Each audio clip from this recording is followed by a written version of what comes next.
Don't look at the camera! Read the script again! Oh my... Here are some boundaries my husband and I have in our marriage as a married couple still in college. Rule number 1 is we're not allowed to sit beside the opposite sex in any of our classes.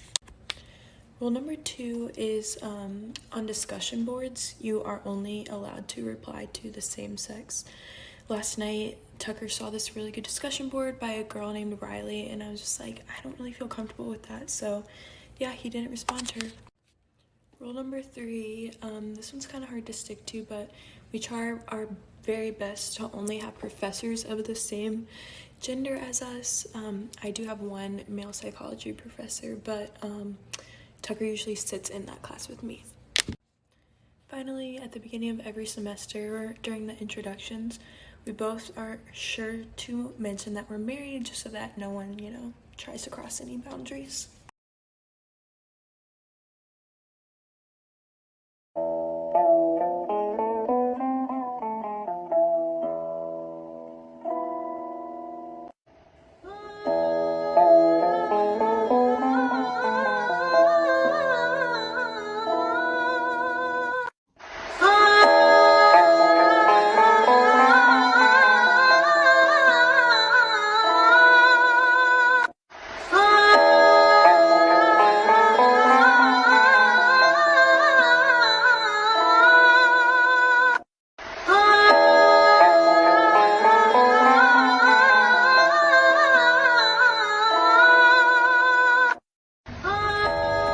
Welcome, my friend.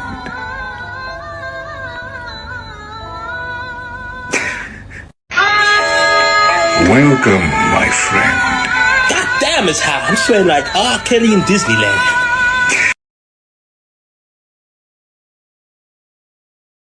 I'm going to talk about everyday equity.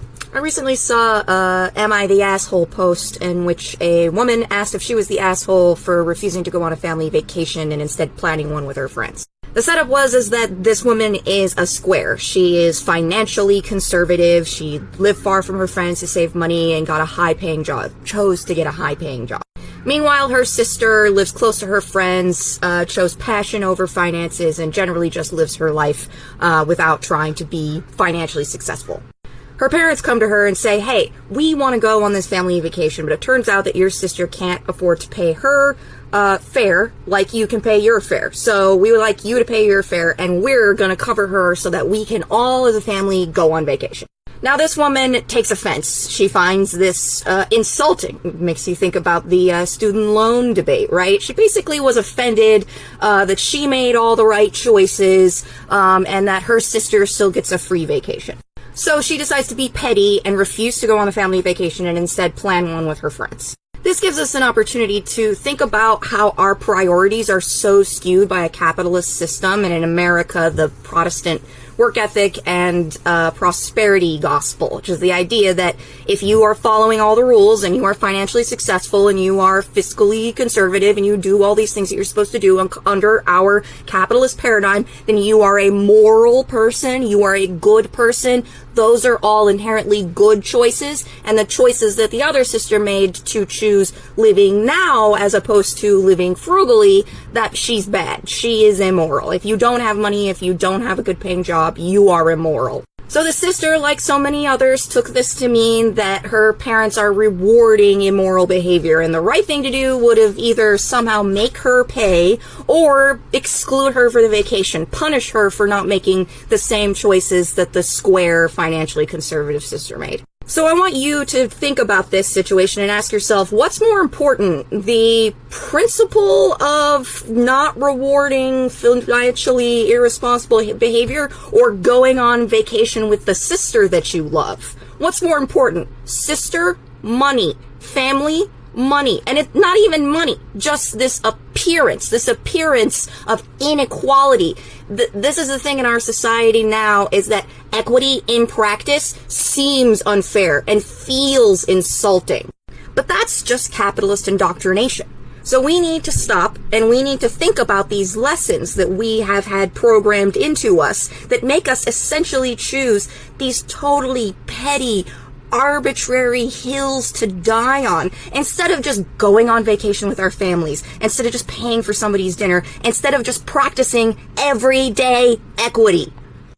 A child who managed to kill her rapist is now being ordered to pay restitution to his family. This is a very graphic and heavy situation, so scroll down if you need to. In early 2020, 15-year-old Piper Lewis ran away from home. She said her adoptive mother was abusive. During that time, a lot of dangerous men took advantage of her situation, including 28-year-old Christopher Brown. Officials say he forcibly took her in and sex trafficked her to other men. At the time, she was just sleeping in the stairwell of his apartment. This man, Chris Brown, signed her up for dating websites and trafficked her to grown men for money. One of those men was 37-year-old Zachary Brooks. Piper didn't want anything to do with this man. That's when Brown held a knife to her throat and said that she had to. At this point, Zachary Brooks had already raped Piper several times in the weeks leading up to this moment. Piper was forced to drink and use other substances before he raped her again. When she awoke, she found a knife and stabbed Zachary Brooks 30 times, killing him. Piper is now 17 years old, and yesterday she was sentenced to 5 years of probation. She's also being placed at a woman's residential facility where she has to wear a GPS tracking device.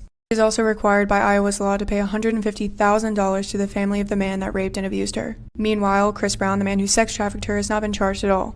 And this is just one of many examples proving that the justice system does not care about victims of sex trafficking, especially black and brown girls, and even if they are children. Good news is that a lot of people are rallying behind Piper. One of her teachers started a GoFundMe, and that goal has surpassed $280,000. However, her attorney still has to figure out if that money can even legally go towards her restitution. It's pretty clear that this law needs to change, to take into account victims of sex trafficking and rape.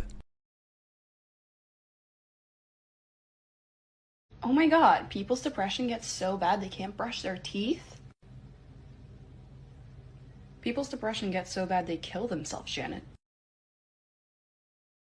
A guy on Twitter just revealed software that can take an Instagram photo and use AI to search open cameras in a location to see if they can find the video of you taking the photo on that day. So the guy who created Die With Me, which is that chat app you can only use when you have less than 5% battery, just unveiled this software where you give it like the Instagram photo on the left, and on the right you see this AI searching through a bunch of open cameras all around the world to see if they can find the people in the photo with the proper location and give you the video of the photo actually being taken. I personally think this is brilliant. This must have been so hard to put together. The effect is fantastic, and it's a great way to remind people that you are constantly being watched and so much more of your information is out there than you think. Also, it's way easier to find your location at all times than you think. Check out his Twitter. He's got a YouTube video on it if you want to learn more about it. He also has a way to support his page. But yeah, I think this is dope and terrifying. Let's see how good your etiquette is. This one's a no-brainer. I'd definitely go all the way to the right. You want to space yourself as much as you can. Here, I'd probably go to the same thing, because anything else and you're kind of too close to people, you definitely don't want those two in the middle, because then you're like stacked between people. Is this a thing? This one's a no-brainer. You want to go directly in the middle, otherwise you're shoulder to shoulder with somebody, which is super weird. This is a lose-lose, honestly, all around, but I think you just have to take one of the edges. I don't think it matters too much. What? I think you go middle here, because if you go to the left, you're going to be next to two people on your left, whereas if you're on the middle one, you only have one person directly to your right. I don't know. Do you guys agree? These are things you guys have to think about when you go to the urinal. This is a dilemma? This is a daily dilemma for you guys? Good morning. Hello. Do you have any siblings? Yes, my sister is very tall. I spoke to my brother on the telephone last month. Where is the telephone? The telephone is next to the red letterbox. The apple is on the table. I sometimes eat apples. I sometimes wear jackets in winter. That one's so nice. You can try it on if you like. What? What? The mirror is behind the curtain. Thank you very much. She did not practice piano yesterday. The UK is losing its mind. Apparently people aren't allowed to get buried on the 19th because the Queen's getting buried. Hospital appointments are getting cancelled.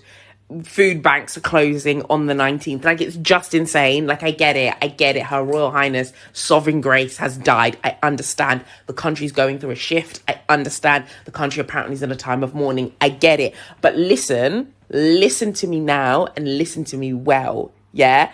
This is madness. This is wild. I saw a tweet that was like, I never want to hear anyone laughing or making criticism about North Korea. And low-key, I get it. Because it's giving very much Kim Jong-un. It's giving pathological. It's giving weird. What's happening? The woman was 96. She wasn't shot in a drive-by shooting by the Bloods and the Crips. Okay?